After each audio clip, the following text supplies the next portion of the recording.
Hello and welcome to Experience of the Soul, a weekly space to help you grow, prosper, and take ownership of your life. Each week, spiritual teacher and author Cynthia Alice Anderson invites us into deeper conversations about faith and consciousness.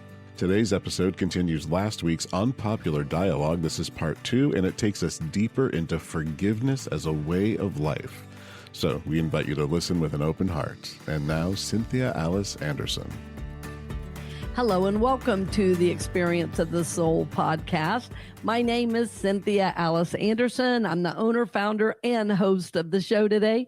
And so happy to have you along with us, my friends. We are so happy to be in the month of January, and a lot of great energy coming into the channel and the show, and you're a part of it.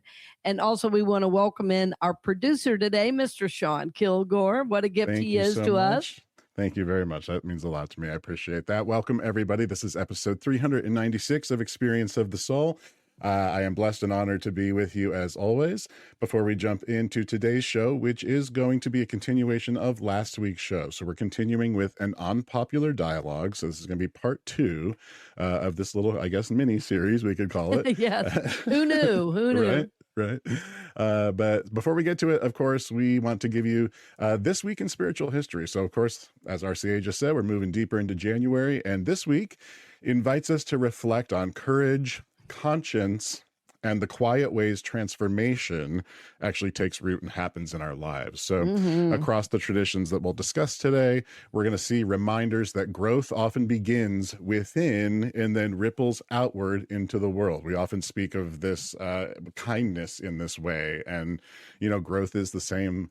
And we talked a lot about it last week. The work begins within in order to keep these goals, to set these intentions. These aren't just, I want to lose 50 pounds in 2 months, kind of, like how you had said. Right.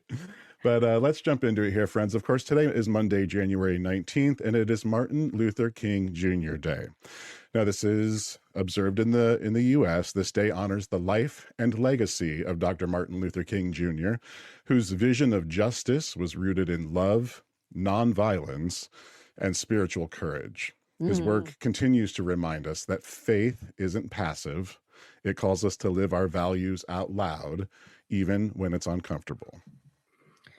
Amen to that. Well, I can't say enough good, about Dr. King. And, being from Atlanta, our family was associated and engaged in the civil rights movement. I think what often gets missed about Reverend Dr. Martin Luther King Jr. is, we know him for his great speaking skill and his, ability to manage his emotional state. But not only that, he was a great organizer of people, and so many people were a part of the movement. I want to mention, if you've never been to the Civil Rights Museum in Atlanta, it is one of the most powerful experiences. And of course, there's a great deal about Dr. King there, but if you've never been there and you happen to be traveling in Atlanta, it is worth the time, money, and energy to go. It's life-changing. Or to get down to Ebenezer Baptist, which is in Atlanta too. When you walk in, his voice is playing over the speakers. Yeah, it's really something. So, we found out, over time that he was a human and didn't do everything perfectly, but what he did nobody does, but what he did for civil rights in this country is unmatched in my view. Yeah. Yeah. So definitely honor Reverend Dr. Martin Luther King Jr. and his legacy and his family, what they gave up, for him and to be of service was pretty miraculous anyway. Yeah. Amen. I love that you said, just recently in one of the talks, you had mentioned, I think somebody had asked for prayers for the government, and you had said something like, the government is just people. It is. We act like it's something, but it's like churches. We say the church. Well, what is the church? Is just a building. The church is the people, know. If we can change hearts, the government would be great. Yeah. Exactly. Yeah. So this Wednesday, January 21st, is what's known as the Feast of Saint Agnes. This is in the Christian tradition. Saint Agnes is remembered for her unwavering faith and inner strength. Mm-hmm. She's often associated with purity of heart and devotion. Her story invites us to consider the power of staying true to our deepest convictions, even in the face of pressure or fear. Well, I love that name, Agnes, St. Agnes. I'm hearing it in a New York accent, unfortunately. Agnes, you know. You can pray to St. Agnes. Oh, my goodness. Yes. That's what a great reminder. What a great reminder. Yeah. Yeah. This weekend, so starting Friday and into Saturday, beginning sundown Friday and continuing through the Saturday, is what is known as Tu Bishvat. This is known as the Jewish New Year of the Trees. It's a celebration of nature, growth, and renewal, a time to honor roots, nourishment, and the unseen processes that allow life to flourish. Spiritually, it asks us all, what are you cultivating beneath the surface? Yes. Yeah. Great question today, especially with what we're doing. Yeah, big time. This Sunday, January 25th, is what's known as the conversion of St. Paul. This is, again, in the Christian observance, and it marks a profound turning point, the moment when Paul the Apostle experienced a radical change of heart and direction. It's a powerful reminder that transformation can happen in an instant, and that no one is ever beyond awakening or redirection or grace. Gosh, makes me want to cry. What a powerful idea. Yeah. And just for fun, friends, and I really can't believe that we're talking about food because I still feel full from the holidays. But this Friday, well, after your mom's cooking, no wonder. My goodness, I don't know what I'm going to do when they head back up north for the summer. I'm like, what do I eat now?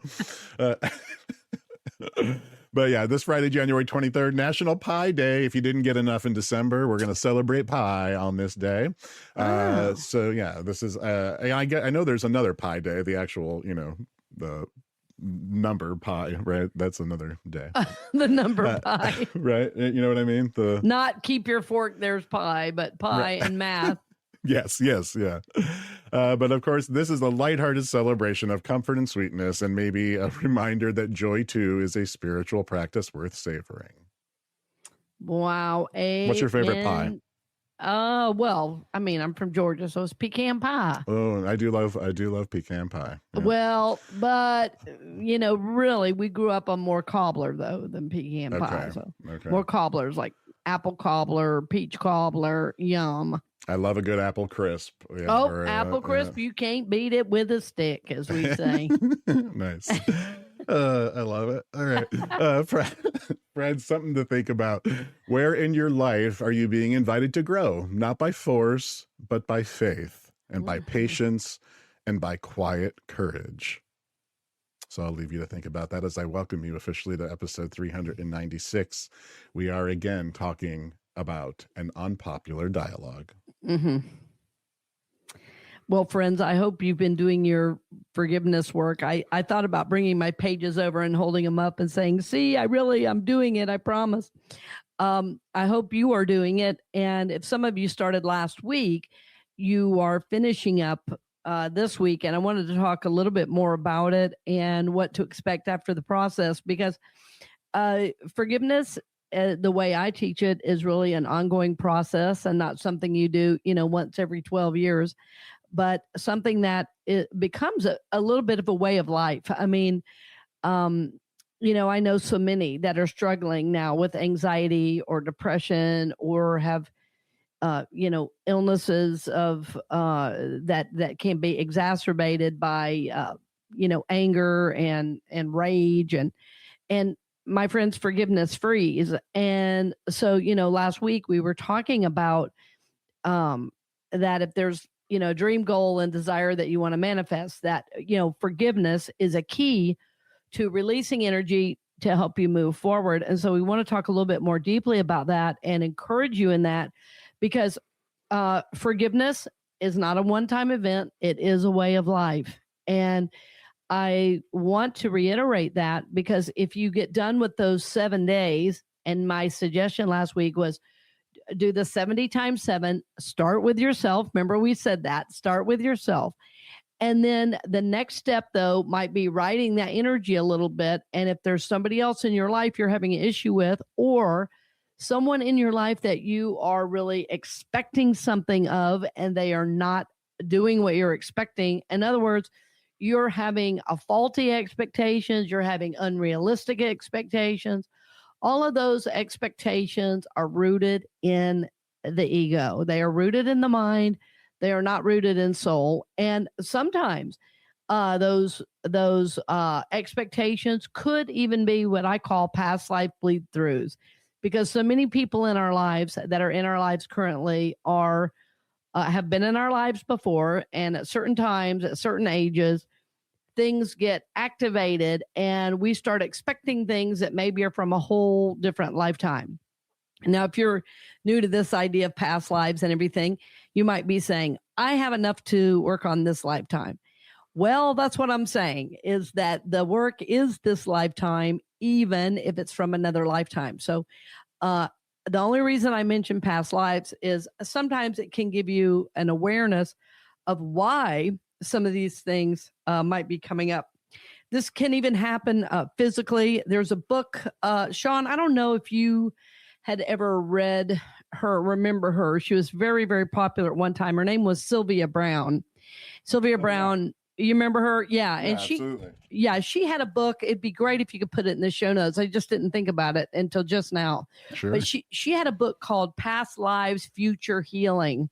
And she talked a great deal about how, I mean, she had hundreds of cases of this where people would come to her with physical issues and nothing had happened this lifetime to cause the ailment. Like somebody had, for instance, a feeling that they had been injured in their back. And they go to the doctor and the doctor says, there's nothing wrong with you. We've done scans, we've done, blah, blah, blah. And they go, it's all in your head, it's psychosomatic or whatever. But anyway, they'd finally find their way to Sylvia Brown, and in her doing some guided visualization work and what many might call hypnotherapy or hypnosis, she would, or regression, some people would call it past life regression. She would take them back to a time when the injury happened, and invariably they would be the same age as they were now in the past life when the injury happened. So why am I saying this? Well, I'm saying this because we are energetic beings. We don't really talk about that in regular life anymore. We're also, plugged in and smart and all that these days, that we don't talk about the kind of earthy aspect that we are, the energetic aspect that we are. And so if it's time to heal something, or if you're 40 years old and in a last life you were hit over the head and died, I mean, I know that's a crude example. At 40, you might struggle with headaches and not know why. Does that make sense what I'm saying, Sean? I don't talk about this very much, but I've seen it. Yeah, but I've seen. Yeah, absolutely. Yep. Yeah. I've seen it many times with clients of my own and have been able to help them through it as well. So I'm saying all this because everything we hold on to is energy, right? So resentments, fears, angers, frustrations, rage, even joys. If you hold on to a joy too long and expect everything to be that exact joy, even that needs release and forgiveness. So this idea of forgiveness, last week we related it to bringing forward into manifestation our dream, goals, desires, and intentions. This week, we're speaking of it in a little bit deeper way, which is, not only are we looking to release something that might be blocking the manifestations, but we're thinking, is there something deeper for me to move into from my being nature? Is there some deeper healing available to me? If I'm holding on to expectations of myself, of others, what's under my process of moving forward of my desire? And this is very, very powerful work. I spoke about this a little bit on New Year's Eve, and I wanted to mention it again because many of you were not, available for the New Year's Eve service. But I mentioned that I use forgiveness as a way of life if I'm experiencing, for instance, a transition. So when I left my church in Tampa, which was such a gift to me, really, it was a gift to them and a gift to me for a short time. I was there about 3 years, and I thought I was going to be there 1. They asked me for 2, and I was there almost 3. So right at 3 years, 1 month shy of 3 years, I should say. But before taking on my new job in Daytona, that was closer to home and all those things, really guided into that ministry, energetically, convenience wise, so many different ways. Before I took that new job in Daytona, I did a great deal of forgiveness work of myself as a minister. And because I did not want to take the old energy of that job into my new position with this new congregation, new people, new energy, new opportunity. I don't lose any learning I've had through all the years, of course, of ministry, but I didn't want to take any false expectations. I didn't want to take my fatigue from the driving, because driving to Tampa was very difficult. Not only that, the church flooded when I was there, and it was just a lot of extra work. Well, I didn't want to take some of that energy into my new position because those aspects were difficult. So I didn't want to project my old energy from Tampa into Daytona. Now, the people in Tampa I loved. It was the North Tampa Church. I'm still in contact with them. I love them. I wish them the best. And it was a great time for me there. I just was not meant to be there long term. So as I moved into my new position, the release process was releasing the old energy and releasing myself from any expectations, any fatigue, just anything I might be holding on to. I didn't want to bring it into the new ministry. And even in the new ministry, I've already taken steps to do some inner work. I usually do it, once or twice a year for myself as a minister. If I start getting too myopic, like I want this, like I'll give you an example. Sorry, I kind of interrupted myself. What I started to say is if I get too myopic in what I want the ministry to be, and I'm not open enough to hear spirit, I can start to feel that now energetically. And I will do forgiveness work so I can free up that energy again and not be overly expecting something that's not realistic. So I started to say, I'll give you an example of that. And one of those examples was I thought in the first year at Daytona, I was going to go to 2 services instead of 1. Well, part of the culture of the Daytona church is that the Daytona church has a lot of what we call here in Florida snowbirds. They're here, half the year and gone half the year. And so in the summer, every time I started to do something, people would say, well, nobody's here. And I would say, well, I want to start a class. And somebody would say, well, nobody's here. And I finally said, well, somebody is here because we're having church every week. So, and they go, you know what? You're right. I said, so one thing is I want to change the way we're thinking about summer here, but I also need to get a clue and quit expecting the same numbers in summer that I'm expecting every other time. And so I need to do release work on my expectations.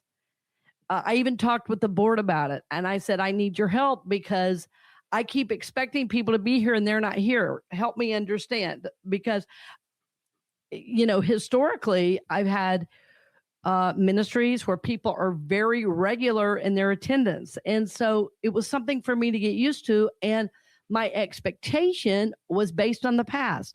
So even though I'd done the release work before coming into the ministry, the release work was on myself. There was more to forgive and more to release because as I got there, I started building up my expectations. And it was so funny because I released that. And then since then, our attendance keeps going up. a couple of weeks ago, we had a record attendance, and somebody said to me, "When are we going to have 2 services?" And I just burst out laughing. I said, "Well, soon, I hope." I said, "I'm just not sure about summer yet, so we're going to wait and see what God tells us." So rather than trying to force more services in the summer, we're going to pray on it. We're going to pray on it. We're going to see. We're going to see. We're going to see what energy comes forward. We're going to see what attendance does. So the forgiveness work, becomes a bit of a release valve for your process.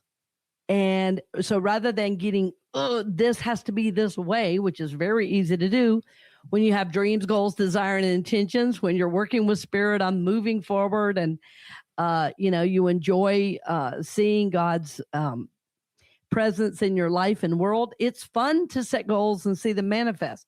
So when they don't happen, or you have expectations that are not, coming forward, the forgiveness work becomes a little bit of a release valve, because it helps you release these unrealistic expectations and move back into the present moment, back into the Spirit of God, into a place of acceptance and peace.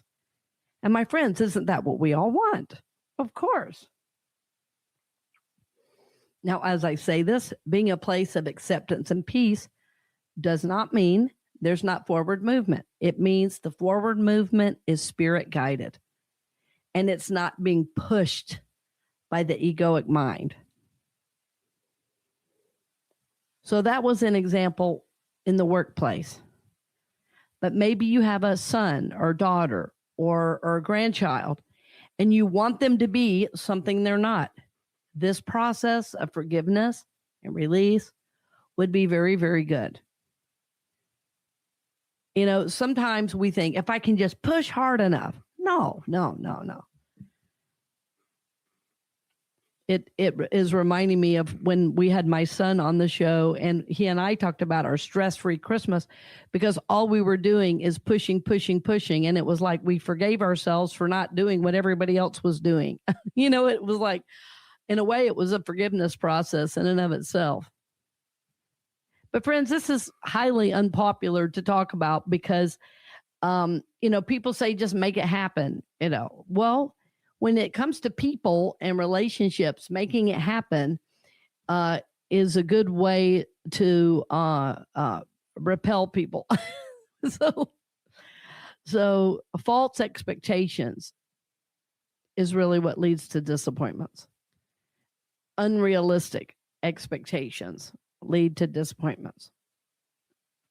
Forgiveness helps us move into acceptance, helps us move into a more realized state of being. And for me personally, in the forgiveness process, I feel like I should just speak to it real personally instead of just in these, wider terms. Inside, like literally in my heart, like in my chest, I just feel a feeling of spaciousness when I forgive. And especially if I forgive others, if there's this expectation that they're supposed to be different than they are, or be doing something different than they are. My work, as I forgive, is to just, it's a release of an expectation, but it's also a heart opening. It's like an expansiveness where I can see them for who they are, I can love them for who they are, and I can put my attention back on spirit working with me and my own life and world, and not worry about what everybody else is doing. And forgiveness heals, and forgiveness frees. And as I'm talking about all of this, I want to come back to the fact that forgiveness is not condoning bad behavior. It is not allowing yourself to be a doormat and people to treat you badly. Forgiveness is asking the Spirit of God to move in and through so that you can release any toxic held energy against another. Eric Butterworth, one of Unity's authors, said it this way, that unforgiveness ties you to the person that hurt you, or to, the person you're expecting things of. It ties you to them with a invisible steel beam. In other words, you can't see it, but this negative emotion ties you to the very person you want to forgive and you want to release. And so, especially if this person has hurt you, anger, fear, frustration, rage, this is going back and forth all the time energetically. And so forgiveness helps you release that energy. And, what I know is karma always, takes care of the other person. That's not my job. God and their karma, they work all that out. My job is to release the negativity. My job is to forgive, to release, to let go, and allow that toxic old energy to move out of my body. And so this becomes the deeper work of forgiveness, that I can move into this greater awareness of God in life as I expand my heart, as I allow love to move in and through, and as I allow forgiveness to take hold here, and I can just release that energy up into the light. And that 70 times 7 that I'm often talking about, that I forgive, and then this person's name totally and completely, as you do that work, I forgive totally and completely 70 times for 7 days, my friends, you will feel a release. And that release will be lasting. Might you have to do it again? You might. And if you do, you do it again. But I promise you, if you every single day for 7 days, write, I forgive in this person's name totally and completely, you will have some kind of shift. Forgiveness shifts the heart and the mind in a way that cannot really be described, but can be felt. That's why I wanted to try to describe how I felt. Like in my heart, it just feels spacious. Like I don't have some held down energy and expectation anymore. Forgiveness frees. Forgiveness heals.